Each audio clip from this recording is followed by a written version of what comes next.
What is up, YouTube? This your man, the Trucker Dan Smith, and I am back with another video. How y'all doing, man? Right now, I'm headed to Cleveland right now. We are going to do a sit-down summit. You saying it's like we talk about racial injustice, racial inequalities, you know, things like that. So that's what we headed to now, man. Yeah, man. I'll keep y'all posted. What's up, everybody? It's your man, the Trucker Dan Smith, YouTube video maker. It's all candid, man. But want to thank all you guys for coming out. We got Big Goldie in the background, man. He's having everything. You know what I'm saying? But check this out. So we've been promoting it for weeks and weeks and weeks about our racial roundtable discussion tonight. You know, well, this morning actually. They're giving me the mic and just holding. I feel ain't nobody hear you if you ain't on the mic. Okay. Okay, well now they can hear me. So check this out, man. I put this together because I definitely think that this certain group of people have a great dynamic as far as the opinions that they have about, because in some way we all are connected. Carla, you know me. You also know James. James, professional wrestler. You know Trucker Dad. Okay, me and DJ, we work together and everything in a close capacity. Me and Richie Carlisle, we work together in a close capacity, and then Ryan, you've been like my brother for the last almost 10 years. I mean, I was one of the first people to see and even hold your son. So, you know, so it's a very close-knit group of people to where, you know, nobody felt like they were sitting in a room full of strangers trying to get their point across. Right. All right. I'm also in his wedding, man. Congratulations. You know, you know, things like that. But what we want to do is we want to have like a lighthearted but serious discussion on a lot of the issues that we deal with, not only from our black community but also our Caucasian community. Would you prefer Caucasian or the white community? Which one? Saltine American, thank you. I don't you can say white. I don't have a problem. So what we'll do is we'll go the black side, we'll go the white side. Okay. Okay. And you know, everything. First time we've been first ever in life. Yeah. All right. Now, okay. Now, come on. You started like that. You started like that. Okay. Now listen. We're not going to say that, you know, racism is based on just black and white. Of course, we do include our Latin community, our Mexican community, anybody of any ethnicity that is not represented in the room. But just on the time that we had to put everything together, you know, we brought in a white team, we brought in a black team. Okay. All right. So, like I said, if anybody starts to get a little heated, you know what I'm saying, if one of the topics gets a little out of control and you start to feel your temperature going up, you know what I'm saying, you're more than welcome to just step out, you know, collect yourself and everything, because there are going to be some things that the black side is not going to like. There are going to be some things that the white side doesn't like. But at the end of the day, we're all here for a much bigger cause than just the people in this room. Sure. So we're just going to jump right into it, man. So my first topic that I wanted to ask you guys about is, of course, we're going to address the elephant in the room. So we're going to go with white privilege. Okay? Okay. So first, I'm going to ask somebody from the black team, like, what do you feel is white privilege? What does white privilege consist of? Not getting shot by the police. Not getting shot by the police. Okay.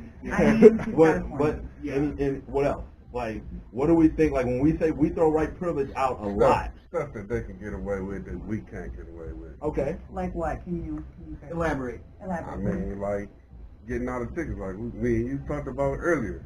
Okay. We talk about getting out of tickets. We'll go a little bit deeper. I mean, it's just, you know, we'll go a little bit deeper. Now, myself, I have a concealed carry license. Okay. I carry a gun. I didn't know that. James, you also open carry a gun. Yes. Okay. Okay. Now, if I walk around my neighborhood with my gun just openly showing, there's a chance that it's going to catch a negative reaction. Because of the color of your skin. Because of the color of my skin. Yeah. Where, okay, and James, even you and I, we took our kids Halloween trick-or-treating on Halloween, and we were in, we'll say we're in Parma, which is predominantly white. Yes, you're right. I would not have carried my gun in Parma because of the color of my skin. But I carried mine. You carried yours because you were comfortable with that. Wow. Now, see, it would be different if I came to your neighborhood carrying my gun. People would be like, it would. Why is this white kid carrying a gun? Yeah. I mean, true. I mean, then say I didn't know you and you had a gun. Well, I'm going to go pull my gun out because he has his. You know, and then I that feel could like- start, I don't like you don't like me, bang, bang. Yeah. One of us is going in a body bag. Yeah. Didn't that happen with that Trayvon Trayvon Martin, Yeah. right. Yeah, that was Yeah, Samir Rice. I'm sorry, yeah. But it also was Exactly. Trayvon Martin, too. But Trayvon Martin, that was just somebody that was trying to, he wanted to be a cop. It was everybody. Though. It Yeah. wasn't just Trayvon Martin. It wasn't just Samir Rice. Freddie Thing is, Gray, you know what I'm saying? White privilege is, you gotta think about it as much deeper than these minute issues. Right. It's really Right. like, I can drive down the street, roll right past the cop, and they're not gonna look twice at me. You're driving down the street, you're automatically profiled. Right. Question. So, you know, for people to feel like one of the big things is everybody's like, oh, you know, Samir Rice was reaching for his waistband. Oh, he deserved to get, he brought it upon himself. You know what I mean? But the thing is, that cop pulled up awfully close, awfully quick, opening up the door. Yeah. shooting. Yeah. Right. I mean, he literally pulled onto the playground. And, you know, so it starts with profiling. It starts with all of that. It's, you know what I mean? It's a much deeper issue. You know what I mean? It's definitely a much deeper issue. I but, totally agree. And that's my thing. It's like, as a black community, we throw around white privilege, but we haven't really stopped to figure out what it actually consists of and what it means. We just, the way we look at it, in my opinion, is I see a white person who can get away with something that I can't, and that's just it.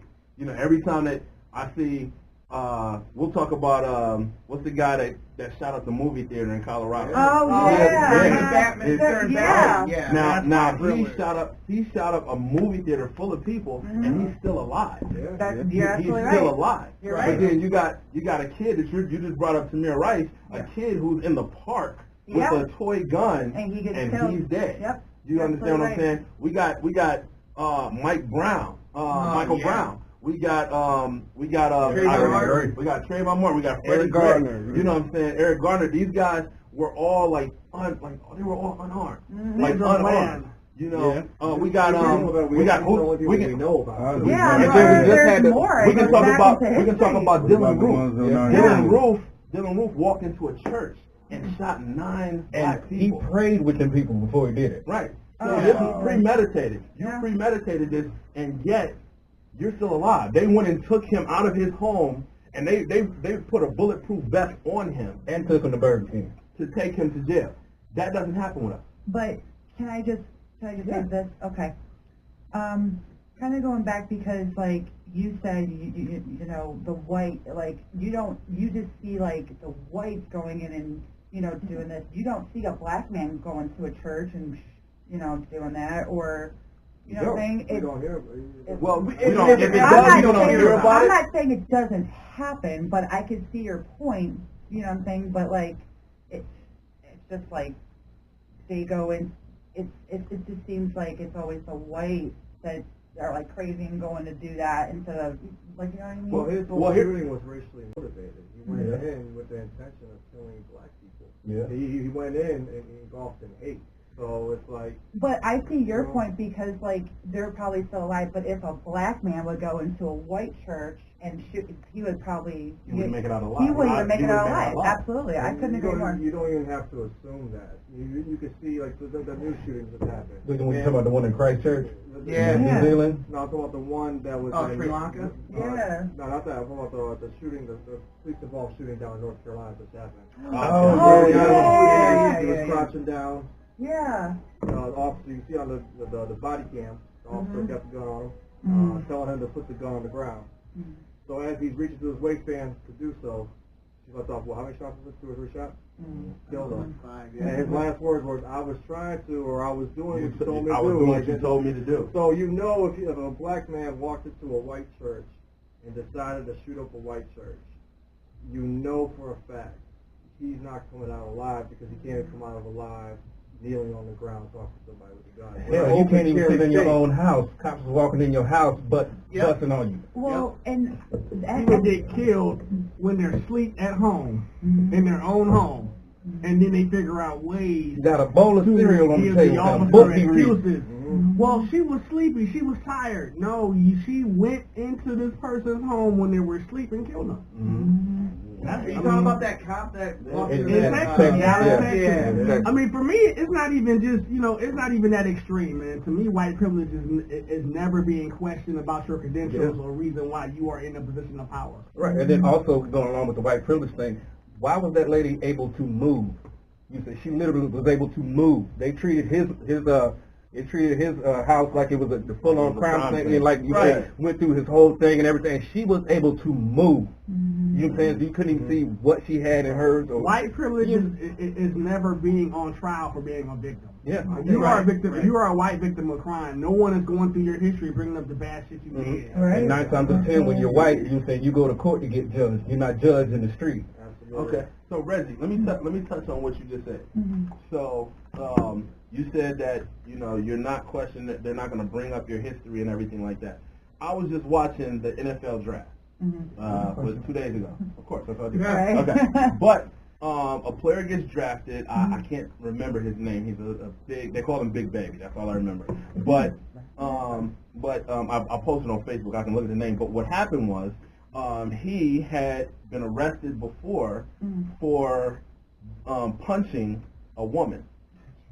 And as soon as he gets drafted, they show this video of him punching a woman. Now they tried to cover it up. They tried to cover it up, or they tried to put a disclaimer out saying, "Oh, he was protecting his mom. He was breaking up a fight." And they showed the whole thing basically like he broke up a fight. He pulled a woman off of his mom, and then something happened, and then you just see him punching the other woman. Now, so they give the whole story. Right? They give the whole they give their parts of the story, but then you got a player who has openly supported MAGA. You got a player who has openly made homophobic slurs. You got a player who has openly made racial comments. I'm talking about Nick Bosa. I'm talking about Nick Bosa. But Black Panther and Beyonce. Right, and LeBron James is dumb. He's an idiot. All this other, you know what I'm saying? And Trump rules the world and all this stuff that he's doing. But yet he got drafted, and all they talked about was his family. All they talked about was his family. All they talked about was his brother's in the NFL, his father was in the NFL, blah, blah, blah, blah. You didn't bring up none of that about him, but as soon as this black kid gets drafted and he has a little bit of a past, what was the purpose of bringing that up now? Right. You know what I'm saying? Why didn't they bring it up before? Right. But this is his moment. But this is his moment. It doesn't matter. That's like on my birthday, you come and say, "Oh, remember you got locked up last year." What? Right. Like, this is my birthday. This is a time of celebration. That was this man's moment. That was the changing moment in this man's Man, that's life. high-end player hate, man, for real. It because is. he was in a position to secure a huge bag. Now, we can't let you do that, so we're going to go ahead and... You didn't mess up Nick They're Bosa's always bag. trying to He went in the pick up second your round past. instead of the hear first about round. Bosa Right. till the next day. Right. When- Millions of when dollars. Not even ESPN was reporting it. Total Sports Online was reporting it. You know what I mean? So Exactly. It gets buried. None of that was mentioned at all. All you want to talk about is this man's family and their legacy and all this other stuff. But then, you know what I'm saying, and you just let him just slide on through. But then this guy has a history that happened years ago that he's already like, all right, I admitted it. I take responsibility for it. You know, it's the past. But then, as soon as they called his name to be drafted, this is the first thing you talk about: him punching a woman and going to jail. What? Now that itself is another form of white privilege. You know, because you know what I'm saying, when you're in a position, when you're white and you're in a position, they're gonna ignore all of that stuff. They're gonna ignore all of that stuff. But then when you're just some kid coming from the hood, when I'm coming off of 55th right here, you know, and I grew up in the hood and I did dirt and everything, they're gonna bring all of that up. Right. Well, that's why I think They're going to have old club picks. They're down on one knee. Right. I think the one thing about white privilege, I think it's extremely layered. It's very layered. We could sit here all day and talk about everything that goes into white privilege. But, Absolutely. I mean, you could look at it from the Copland Wolf shootings all the way down to even here on the east side. We know Cleveland is a segregated city. You know, Absolutely. East side is predominantly black. West side is predominantly white. I mean, it's becoming more mixed, you know, whatever. But you gotta look at it like on the east side. You know that over here on the east side, the lead levels are double of Flint. Yeah. Wow. Double of Flint. 7% lead levels in Flint. 14% here on the east side. Yeah. So the white, do you think that would happen in Westlake and like Rocky Carl, Road? right? It would not happen. That would No. be fixed. They had a water main break in Middleburg Heights about a month ago. It was fixed. Everything was done. All the testing was done within like 3 hours. Yep. Wow. Lead level's 14% here on the east side.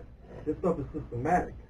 Not only that, but on the east side, you have a lot of suburbs over in this community where it's not cheap to live here either. Right. Yeah. It's not. I know. It's not. Even on the west side, We pay more over here. Cleveland, it's Right. like 900 for. I'm like, oh, 65 cents or whatever. Cleveland House is ridiculous. I want to actually Tell me about it. comment on your white privilege because I actually got pulled over about maybe 2 months ago.